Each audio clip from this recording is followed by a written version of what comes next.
الحمد للہ الاول بلا اول کان قبلہ والآخر بلا آخر یکون بعدہ الذی کثرت عن رعیتہ ابصار الناظرین وعجزت عن نعتہ اوہام الواصفین الذي لا يدركه بعد الهمم ولا يناله غوص الفتن ثم الصلاة والسلام والتحية والإكرام على البشير النذير السراج المنير طه وياسين العبد المؤيد الرسول المسدد المصطفى الأمجد المحمود الأحمد سیدنا و نبینا و حبیب قلوبنا و طبیب نفوسنا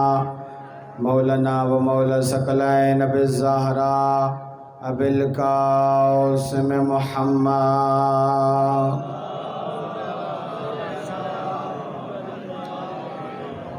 وعلی اہل بیتہ الطیبین الطاہرین المعصومین المظلومین الذین اذهب اللہ عنہم الرجس وطہرہم تطہیرا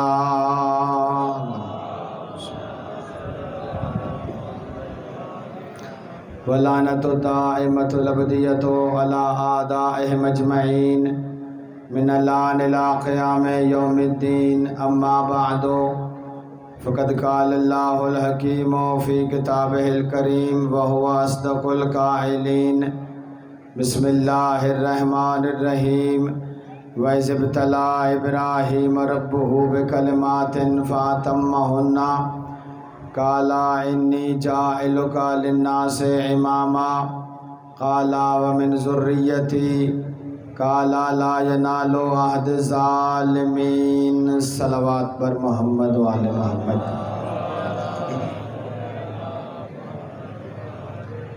پروردگار عالم لا ریب عبادت قبول و مقبول فرمائے۔ سب سے پہلے یہ گزارش کر دوں، یہ اشتباہ ہے اور غلطی ہے کہ حضرت ابو طالب علیہ السلام اظہار کفر کرتے رہے، یہ غلط ہے۔ کسی وقت بھی اس صلب نے اظہار کفر نہیں کیا جس صلب میں امیر المومنین کا نور ہے۔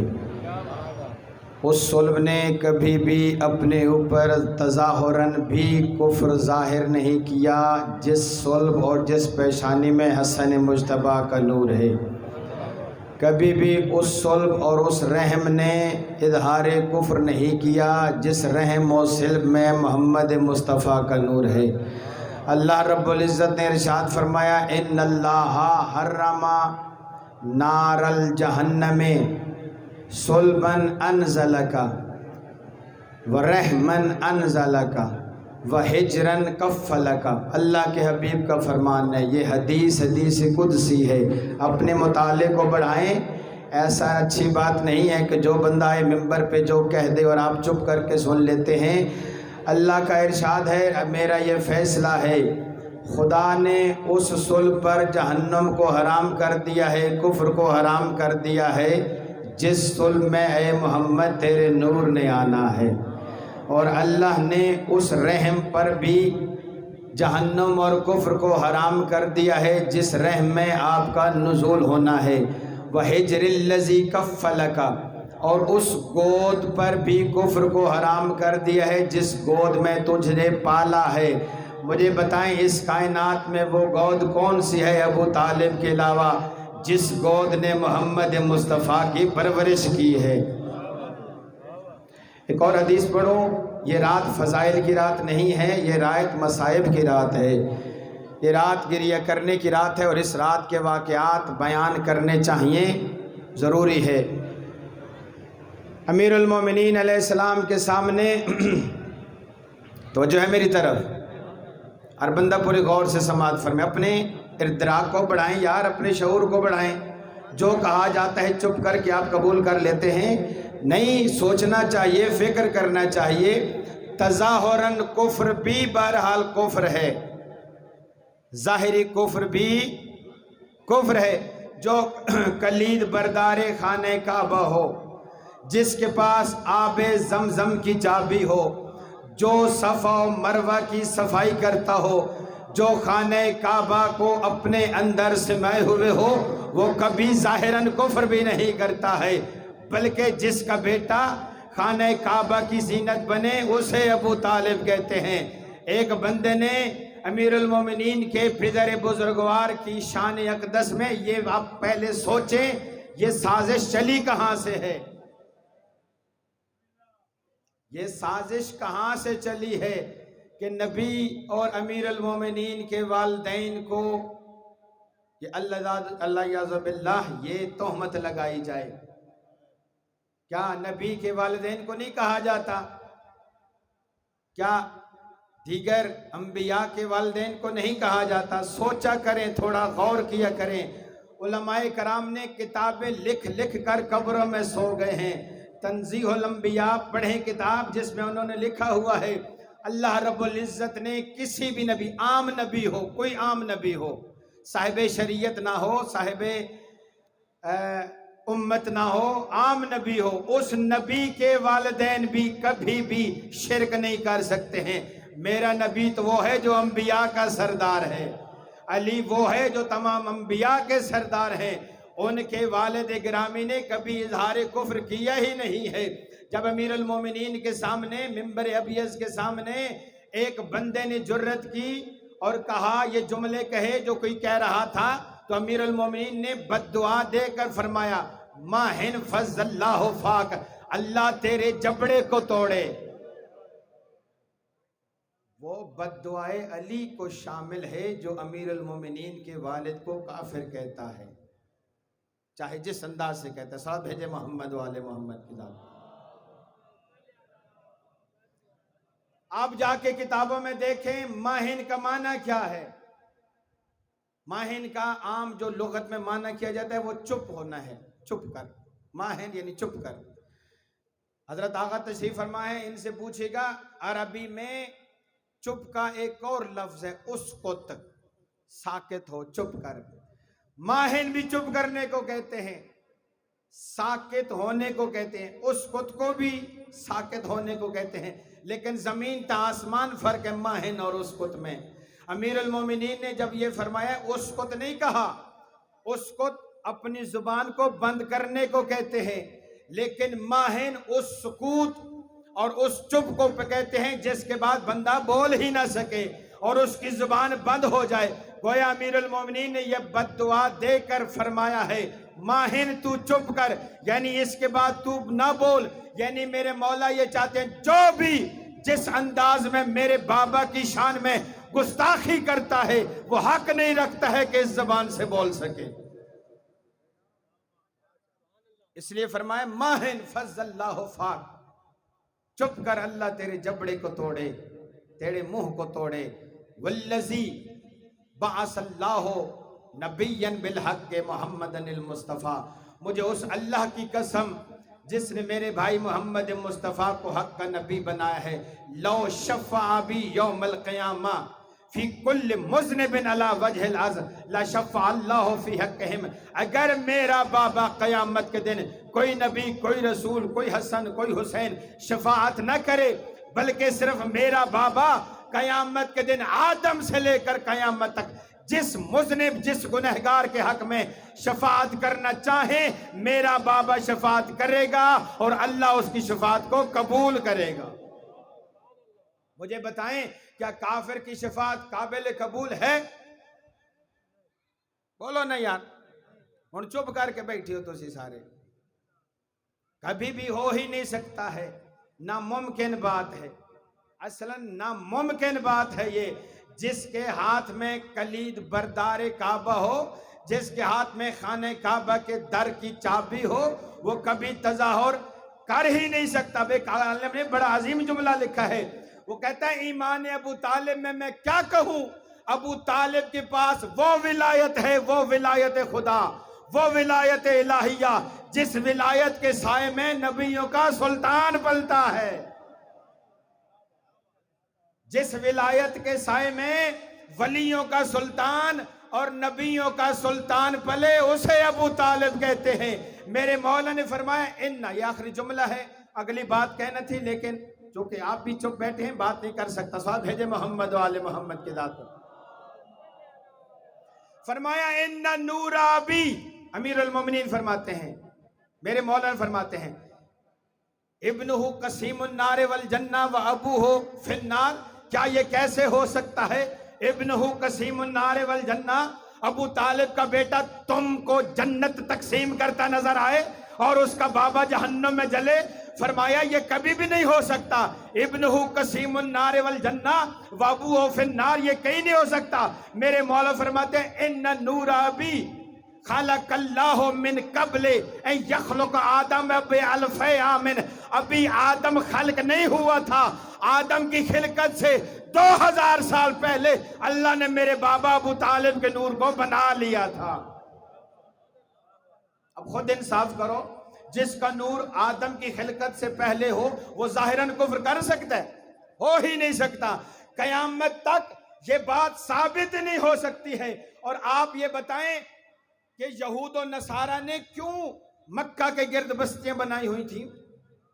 چونکہ وہ جانتے تھے کہ عبداللہ کی نسل سے نبی آئے گا، ابو طالب کی نسل سے علی آئے گا، لہذا اس لیے ان انوار مقدسہ کو چھپانے کے لیے۔ اور آخری جملہ زحمت تمام، کائنات کے نبی کا فرمان ہے بند ہونی چاہیے زبانیں جو آل محمد کی شان میں گستاخی کرتی ہیں، چاہے جس منبر سے کرتی ہیں، ان زبانوں کو بند ہونا چاہیے۔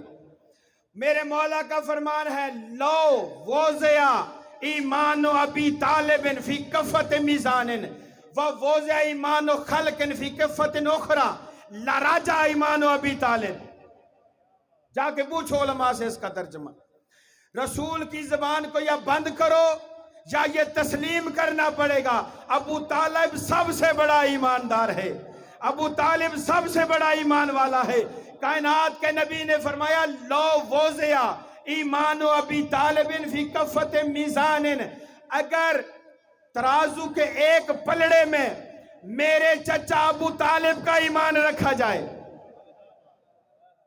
سمجھیں اس بات کو، لو وضع ایمان ابو طالب فی کفت میزان، کفہ کہتے ہیں پلڑے کو، میزان کہتے ہیں ترازو کو، ترکڑی کے ایک پلڑے میں میرے چچا کا ایمان، دوسرے پلڑے میں وضع فی کفت میزان اخری ایمان خلق اللہ، پوری کائنات کی مخلوقات کا ایمان۔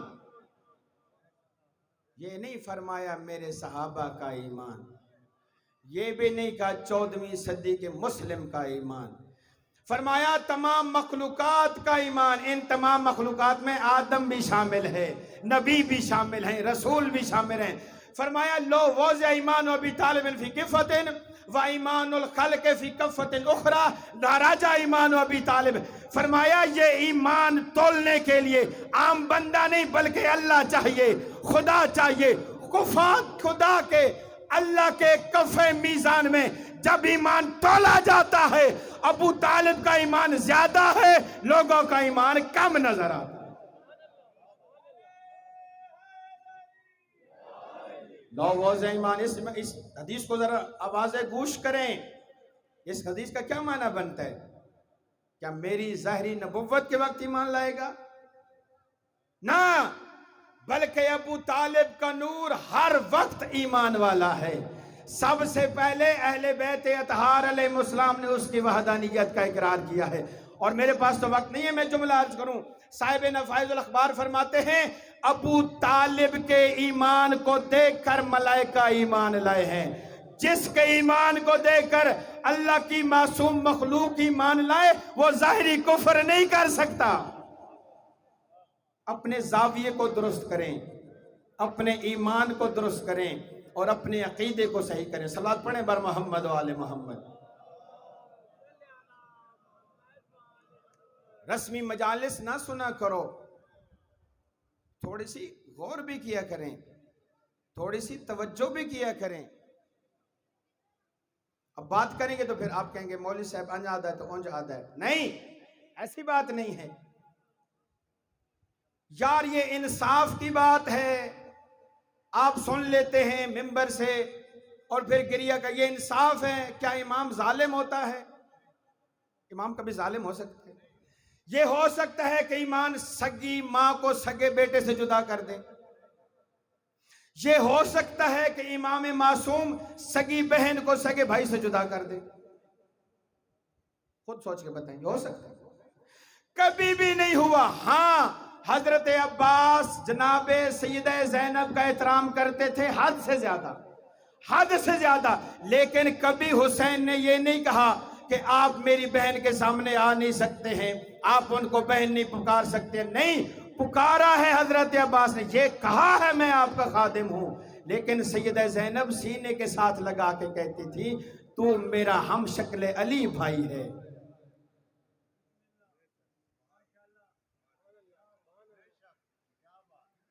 آپ مجھے بتائیں، آپ کے گھر میں، آج میں نماز جمعہ سے فارغ ہوا تو ایک شخص آیا، مومن آئے، انہوں نے بات کی۔ اب مجھے بتائیں، میرے گھر میں موت کا بازار گرم ہو تو کیا میں بیٹوں کی شادیاں کروں گا؟ خود بتائیں۔ ایک کانٹا چبھ جائے نا تو آپ کی فیملی کو دور کا بندہ مر جائے، آپ شادیاں ختم کر دیتے ہیں۔ توجہ کرو، امام حسین اللہ بتانے آئے تھے، گانے دکھانے نہیں آئے تھے۔ یہ گانا سیرا بر صغیر کی قسمیں ہیں، بر صغیر کی رسمیں ہیں۔ اب بھی عرب میں جا کر دیکھیں، نہ گانا پہنایا جاتا ہے نہ سیرا پہنایا جاتا ہے۔ تھوڑی سی غور کیا کریں، تھوڑا سا توجہ کیا کریں۔ اگر یہ بات نکلی ہے تو صرف یہ بھی پتہ نہیں ہے ان کو کہاں سے نکلے۔ جعفر مجتہدی، جعفر شوستری، ان کی کتاب ہے المواعظ، 14 مجالس پر مشتمل کتاب ہے، اس میں انہوں نے جناب قاسم کی مہندی لکھی ہے۔ پڑھے جا کے، میں خود کہہ رہا ہوں جا کے پڑھے۔ لیکن کیا مہندی لکھی ہے؟ انہوں نے فرمایا قاسم نے نوخیز جوان تھا، ہر ماں کی خواہش ہوتی ہے میرا بیٹا شادی کرے، میں اس کو مہندی لگاؤں، میں اس کی دلہن لے کے آؤں۔ فرمایا قاسم کو مہندی لگی ہے لیکن خون کی مہندی لگی ہے۔ اکبر کو صحرا پہنایا ہے لیکن برچھی کا صحرا پہنا ہے۔ اس کو بگاڑ تگاڑ کر بر صغیر میں پتہ نہیں کیا بنا دیا گیا ہے۔ توجہ فرمایا کریں، جس حسین کے دل پر یہی لفظ کافی ہیں، اے حسین آپ کی ماں سچی نہیں تھی، اسی 7 محرم کو یہ تانا دیا گیا ہے۔ یہ جو دن گزرے ہیں، آپ نے تو ماشاءاللہ یوٹیوب پر اور فیس بک پر گزار دیے، کبھی سوچیں 7 محرم پانی بند ہوا، کیا حال ہوا سیدانیوں کا؟ کبھی سوچیں، اس سے بڑھ کر کیا جرت ہو سکتی ہے؟ جب میرے مولا نے خیموں کے پیچھے وہ خندق کھودی نا، خندق، اور اس میں لکڑیاں ڈال کر آگ جلوائی، ایک ملعون سامنے آ کر کہتا ہے حسین موت سے پہلے آپ نے آگ جلوا دی ہے۔ جس حسین کے جگر پر یہ نشتر چل رہے ہوں، کیا وہ مہندیاں لگائے گا؟ سوچ لیا کرو نا تھوڑا جا، تھوڑی سی فکر کر لیا کر۔ جو حسین اپنی ماں کی صداقت پہچنوانے کے لیے اور ثابت کرنے کے لیے آئے ہیں، سید الشہداء علیہ السلام، کیا وہ سہرے پہنا رہے ہیں؟ آغا جان امام حسین علیہ السلام، کیا میں نے چند دن پہلے نہیں عرض کیا تھا آپ کی خدمت میں، حضرت مسلم کا بیٹا بھی 14 سال کا ہے، اس کی مہندی کیوں نہیں نکالتے آپ؟ 14 سال کا سن اس بچے کا بھی ہے، حضرت قاسم کا بھی، کیوں نہیں نکالتے؟ وجہ کیا ہے؟ آپ کی عزاداری کو کس طرف موڑا جا رہا ہے؟ آپ کیوں نہیں توجہ کرتے؟ لوگ یہی چاہتے ہیں کہ عزادار حسین رسموں میں گھل مل جائے، مقصد حسین کو نہ پہچان سکے۔ لوگ رسمیں ادا کرتے جائیں، مقصد حسین سے دور ہو جائیں، اور اس لیے عزاداری میں اس قسم کی چیزیں ڈالی گئی ہیں تاکہ لوگ، اور اکثر لوگ کہتے ہیں یار بتیاں خریدو، اگر بتیاں خریدو، موم بتیاں خریدو، وہ پتہ نہیں پچیاں خریدو، اور خدا کے بندو حسین کی دعائے عرفہ پڑھو۔ امام حسین علیہ السلام نے کربلا کے میدان میں اس کی وحدانیت کو بچایا ہے، اپنے نانا کی نبوت کو بچایا ہے، اپنے بابا علی کی ولایت کو بچایا ہے۔ عزیزان من، دو اذانیں ہوئی تھی کربلا میں، ایک حلقوم شمر سے، لعنت اللہ علیہ، لعنت بھیجے اس پر، ادھے تسی جاندے کوئی نہیں ہو، ایک گلے شمر سے، ایک حلقوم حسین سے۔ فرق یہ تھا کہ شمر کے نجس تن پر اس کا سر تھا، حسین کے پاکیزہ تن پر سر نہیں تھا، لیکن کٹے ہوئے گلے سے آواز آ رہی تھی۔ جب آذان ہوئی نا، اشہد ان محمد الرسول اللہ، اور پھر آگے اذان بڑھ گئی، میرے مولا حسین کے کٹے ہوئے گلے سے آواز آئی، بکواس کر رہا ہے، بلکہ کہہ اشہد ان علی ولی اللہ۔ میرے مولا نے آذان دے کر بتایا ہے یہ جنگ رسموں کی جنگ نہیں ہے، بلکہ ولایت علی کی جنگ ہے، یہ ولایت علی کی جنگ ہے۔ آپ اس طرف کیوں نہیں جاتے ہیں؟ آپ یہ کیوں نہیں سمجھتے ہیں کہ جب اکبر کو برچھی لگی ہے تو یہ فرمایا بابا میں حق پر جان دے رہا ہوں، بابا میں نے جان دے دی ہے لیکن ابھی بھی مجھے غلبہ نظر آتا ہے، تو میرے مولا حسین نے فرمایا بیٹا اگر تیرے دل سے اسلام نہ بچا میں سکینہ کو تماچے بھی مروا دوں گا، اگر جگر تیرے جگر سے اسلام نہ بچا میں زینب کی چادر دے دوں گا۔ یہ کیوں نہیں سمجھتے آپ؟ مقصد حسین کی طرف کیوں نہیں آتے؟ لہذا کبھی بھی نہ ظاہراً نہ باطناً نہ تظاہراً نہ حقیقتاً جس صلب میں نور علی ہے، چاہے وہ ابو طالب ہے چاہے آدم تک جو ہے، کسی نے بھی ایک لمحے کے لیے بھی کفر اختیار نہیں کیا۔ صلوات بھیجے بر محمد و آل محمد۔ آج کی رات شب عاشور ہے، آج صرف ایک لفظ کہوں گا اور میں آپ کو دعوت گریہ دے رہا ہوں۔ آج کی رات آباد رات ہے، کیونکہ اس رات ماؤں کے پاس بیٹے موجود ہیں، بہنوں کے پاس بھائی موجود ہیں۔ آج وہ رات ہے جس رات حضرت سید، آپ نے یہ نہیں سنا علماء سے، یہ نہیں پڑھا آپ نے، یہ کیوں بھول جاتے ہیں؟ فرمایا اس رات کو مہلت اس لیے مانگو میں خدا کی عبادت کرنا چاہتا ہوں۔ اور عمر ابن سعد روایت کرتا ہے ہمارے خیموں سے طبلوں کی آوازیں آ رہی تھیں، حسین کے خیموں سے تلاوت قرآن کی آواز آ رہی، ہمارے خیام سے شادیانوں اور ڈھول بجنے کی آوازیں آ رہی تھیں، خیام حسینی سے سجدوں کی آوازیں آ رہی تھیں، رکوع کی آواز۔ یہ کیوں بھول گیا؟ یہ ہے پیغام حسینیت۔ اور یہ وہ رات ہے جس رات 3 یا 4 ایسے واقعات ہوئے ہیں، بہت لمبی رات، اس کے عجیب و غریب واقع، میں صرف 2-3 واقعہ آپ کے سامنے پیش کروں گا اور زحمت کو تمام کروں گا۔ جب میرے مولا حسین ابن علی علیہ السلام نے چراغ بجھانے کا حکم دیا، بجھ گئے چراغ۔ نافع بن حلال کہتا ہے یہ کڑیل جوان ہے، پوچھو نہ، تاریخ پڑھتے نہیں آپ، علماء کی طرف آتے نہیں آپ۔ 3 یا 4 دن ہوئے تھے اس جوان کو شادی کیے ہوئے، ابھی بھی علامہ جاڑا نے بھی یہ لکھا ہے۔ نافع بن حلال شہید ہے کربلا، چند دن گزرے ہیں شادی کو، چند دن گزرے ہیں۔ میرے مولا کے قریب آ کے کہتا ہے مولا حل لی اجازہ، مجھے موت کی اجازت دیں۔ پیچھے سے اس کی بنری، اس کی بیوی کہتی ہے مولا میں نے اجازت دے دیا، جب سے میں نے زینب کے سر سے چادر اترتی دیکھی ہے مجھے یہ کربلا میں اپنا شہزادہ نظر ہی نہیں آتا۔ یہ اس رات کا واقعہ ہے۔ یہ نافع بن حلال کہتا ہے جب چراغ بجھ گئے، تیسری بار چراغ جلے، ایک جوان کھڑا ہوا، اس نے کہا مولا یہ آپ کیوں بار بار ہمارے ایمان کا امتحان لے رہے ہیں؟ اگر مجھ زہیر کو 1 نہیں 1000 بار کاٹ دیا جائے، مر دیا جائے، پھر میرے جلا دیا جائے، پھر اس راکھ کو فضا میں بکھیر دیا جائے، ہر راکھ کے ذرے سے آواز آئے گی حسین حق کا ایمان ہے۔ مولا میں آپ پر ایمان لایا ہوں، میں کبھی بھی نہیں جا سکتا ہوں چھوڑ کر۔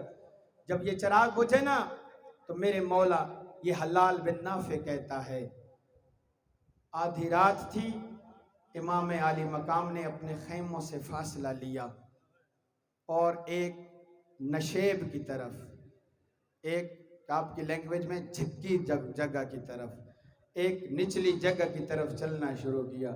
کہتے ہیں میں نے دیکھا نہ عباس ساتھ ہے نہ علی اکبر ساتھ ہے، میں اس لیے ساتھ چل پڑا کہیں دشمن سے کوئی امام عالی مقام کو کوئی گزند نہ پہنچے، کوئی تکلیف نہ پہنچے۔ کہتا میں پیچھے جا رہا تھا، امام عالی مقام نے میرے قدموں کی آہٹ محسوس کی، مجھے قریب بلایا، قریب بلا کے کہتے ہیں حلال بن نافع یہ سامنے 2 ٹیلے ہیں، ان ٹیلوں میں سے راستہ جاتا ہے کوفہ کی طرف، جا اپنی جان بچا کے چلا جا، کیوں میرے پیچھے آ رہا ہے؟ حلال بن نافع کہتے ہیں میں تو قدموں میں گر گیا، میں نے کہا فرزند رسول میں جان بچانے کے لیے نہیں بلکہ آپ کے قدموں میں جان نچھاور کرنے کے لیے آیا ہوں۔ جب اس کی وفاداری دیکھ لی نا، سید الشہداء فرماتے ہیں ہاں تو میرے قریب آ، اس نشیب کی طرف گئے، اس نشیب کی طرف جس نشیب میں مولا کی شہادت ہوئی ہے۔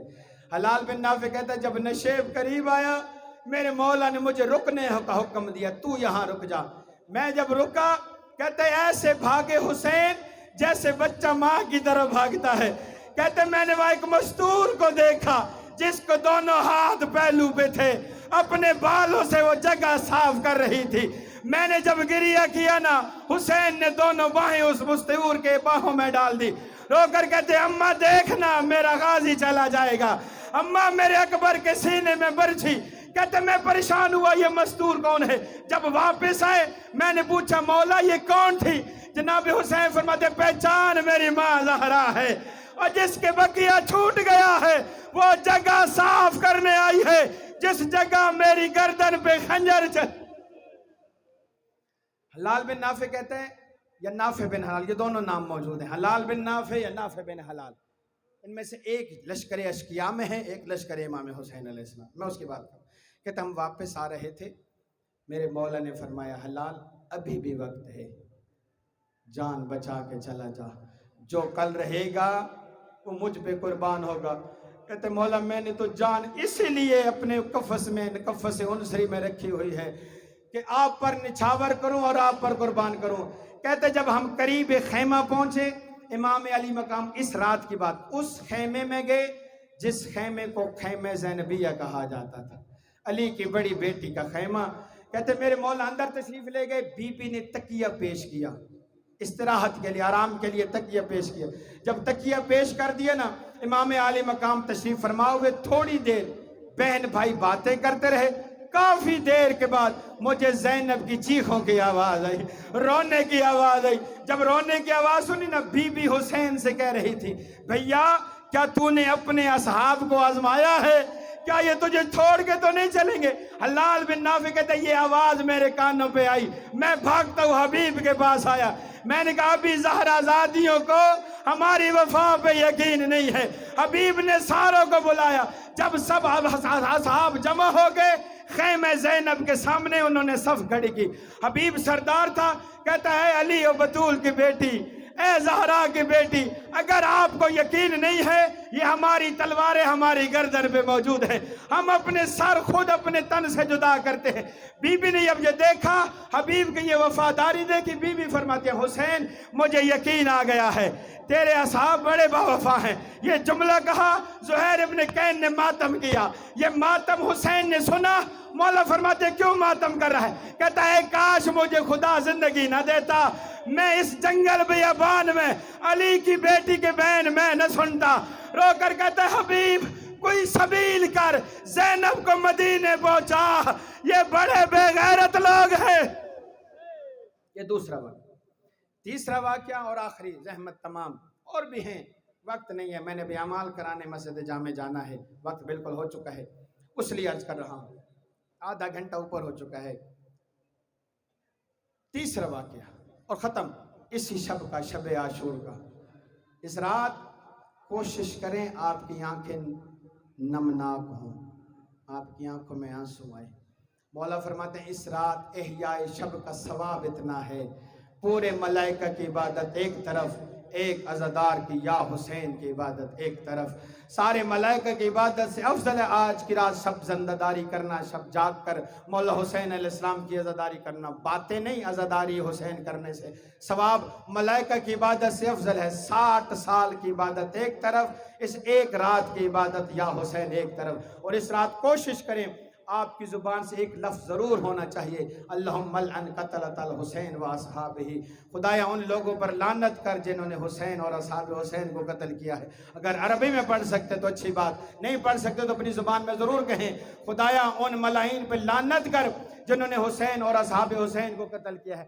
زہیر ابن کین کہتا ہے، جناب حبیب ابن مظاہر مسلم ابن اوسجہ اس روایت کے راوی ہیں، وہ فرماتے ہیں امام حسین علیہ السلام نے اس رات کو 3 حصوں میں تقسیم کیا ہوا تھا۔ پہلا حصہ اصحاب، دوسرا حصہ بہنیں، تیسرا حصہ عبادت خدا۔ کہتے ہیں پہلا حصہ جب امام حسین ہمارے قریب آئے، ایک خیمے میں جمع کیا، ہمیں واعظ و نصیحت فرمایا۔ کہتے ہیں جیسے جیسے یہ ہوا چلتی تھی، ٹھنڈی ہوائیں فرات کی طرف سے آتی تھی، خیمے کا دروازہ ہلتا تھا۔ خیمے کی تنابوں کے ساتھ ایک 4 سال کی بچی تھی جو تنابیں کے ساتھ پکڑ کر کھڑی ہو کر کہتی تھی، بابا بہانے نہ بنا، بابا مجھے تیرے سینے بغیر نیند نہیں آتی ہے۔ یہ اصحاب کہتے ہیں جتنی دیر مولا ہمارے اصحاب کے خیمے میں رہے، یہ بچی خیمے کے باہر کھڑی رہی، اور چونکہ ٹھنڈی ہوائیں آتی تھی نا، لہذا تناب پکڑ کر کبھی کبھی سکینہ کی آنکھوں میں نیند طاری ہو جاتی تھی، پھر رو کر کہتی تھی، نیند تو نہ آج میرے بابا کی آخری رات ہے، آج میرے علی اکبر کی آخری رات ہے۔ 4 ہستیاں بالکل نہیں سوئی ہیں، ایک حسین، ایک سیدہ زینب، ایک عباس اور ایک سکینہ۔ میں چاروں کے نہیں، ایک ہستی کی پڑھ رہا ہوں، یہ سکینہ بالکل نہیں سوئی ہے۔ کہتے ہیں ہمارے خیام سے امام حسین نکلے، ہم نے دیکھا یہ 4 سال کے بطول حسین کے پیچھے پیچھے جا رہی ہے۔ اس خیمے میں داخل ہوئے جو بہنوں بیٹیوں کا خیمہ تھا، جب اس خیمے میں آئے نا، بی بی سامنے آگے بیٹھ گئی، رو کر کہتے بابا مجھے اپنی گود میں بٹھا، بابا میرے سر پہ ایسے پیار کر جیسے یتیموں کا پیار کیا جاتا ہے۔ یہ جملہ سنا، رباب تڑپ کر کہتے سکینہ کیا کہہ رہی ہے، جس کا باپ زندہ ہو وہ یتیم نہیں ہوتا۔ بی بی فرماتی اماں کل کا دن چڑھے گا، اماں میں یتیم ہو جاؤں گی، اماں میرے منہ پہ لوگ تماچے۔ یہ بھی حصہ ختم ہوا، آخری لفظ آپ کی زحمت کو تمام۔ یہ صحابی کہتے ہیں امام عالی مقام اپنے خیمے میں تشریف لے گئے سحر سے کچھ ٹائم پہلے۔ مومن پہ حرام ہے سحر کے وقت سونا، اس لیے اس کا مولا جاگ رہا ہے، اس لیے کہ اس کا آقا سرب سجود ہے۔ مومن کو بھی چاہیے اپنے ماں آقا کی تعصی کرتے ہوئے، پیروی کرتے ہوئے اللہ کو سجدہ کرے، مولا کو یاد کرے، اور سجدے میں حسین کے قاتلوں پر لعنت کرے۔ یہ کہتا ہے ہم نے دیکھا امام اپنے خیموں میں تشریف لے گئے، اس خیمے میں یا عباس تھا یا علی اکبر تھا۔ کہتے امام علی مقام نے ہر ممکن کوشش کی میری بیٹی سو جائے، لیکن سکینہ نہ سوئی۔ آخری لفظ ہے میں تمام۔ کہتے امام علی مقام نے ایک اور طریقہ اختیار فرمایا، کیا فرمایا؟ نماز کی نیت شروع کر دی۔ امام نے کافی لمبا قیام کیا، بیٹی بابا کی طرف دیکھتی رہی۔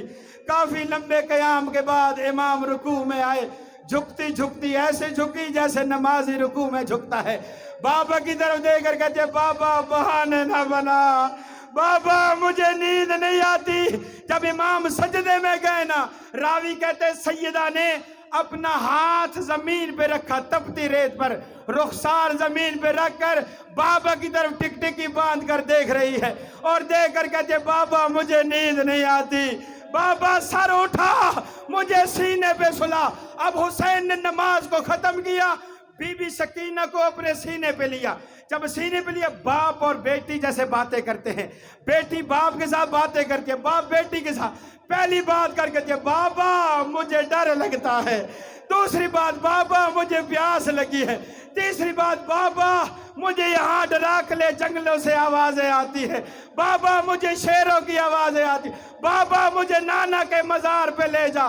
مولا فرماتے نہیں سکینہ یہ عرضو پوری نہیں ہو سکتی، بابا پھر مجھے ایک گھونٹ پانی پلا۔ نہیں سکینہ میرے پاس پانی نہیں ہے۔ بی بی فرماتی بابا اگر کچھ بھی نہیں کر سکتا نا، بابا یا تو ہے یا میں ہوں، بابا ذرا سینہ ننگا کر میں تیرے سینے پہ بوسے دوں، بابا گلہ ننگا کر میں تیرے گلے پہ بوسے دوں۔ فرمایا کیوں؟ کہتے بابا رات زہرا میرے خواب میں آئی تھی، رو کر کہتی تھی سکینہ سینہ چوم لینا، یہ سکینہ یہ سینہ گھوڑے کی ٹاپوں، اے سکینہ گلا چومنا، سکینہ تیرا ضرب ہے۔ لعنت اللہ علی القوم الظالمین، سیعلم الذین ظلموا ای منقلب ینقلبون۔ الہ العالمین بحق